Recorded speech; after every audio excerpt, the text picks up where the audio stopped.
ఈరోజు మహిళా bill pass అవుతుందానికి చాలా సంతోషంగా ఉన్నదండి. మాకే కాదు, దేశవ్యాప్తంగా ఎక్కడైతే మహిళలు ఉన్నారో అందరికీ కూడా ఈరోజు ఒక గుడ్ న్యూస్ కూడా వినబోతున్నారు. మహిళల కంటే ఇంతకుముందే కీర్తిశేషులు నందమూరి తారక రామారావు గారే మహిళలకు కూడా పెద్దపీట వేశారు. దాంట్లో భాగంగా గౌరవ చంద్రబాబు నాయుడు గారు కూడా ఇప్పటికే మేము దాదాపు 21 మంది ఎమ్మెల్యేలు కూడా ఉన్నాం.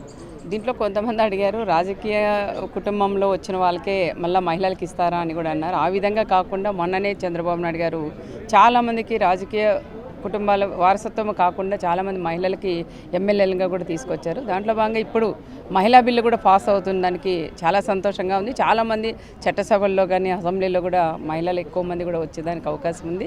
మహిళలు ఏదైనా అనుకుంటే కూడా సాధించగలరనే ఒక నమ్మకం కూడా ఉంది. మహిళా బిల్లు పాస్ అవుతున్న దానికి మేమే కాదు, రాష్ట్రవ్యాప్తంగా దేశవ్యాప్తంగా కూడా ఈరోజు మహిళలందరూ కూడా 1000 కళ్ళతో ఎదురు చూస్తున్నారు. మహిళా బిల్లు పాస్ అయినప్పుడు మేము కూడా కేక్ కటింగ్ కూడా చేసుకోవాలనే ఆలోచనతో ఎంతోమంది మహిళలు కూడా ఉన్నారని కూడా చెప్పుకోవచ్చు.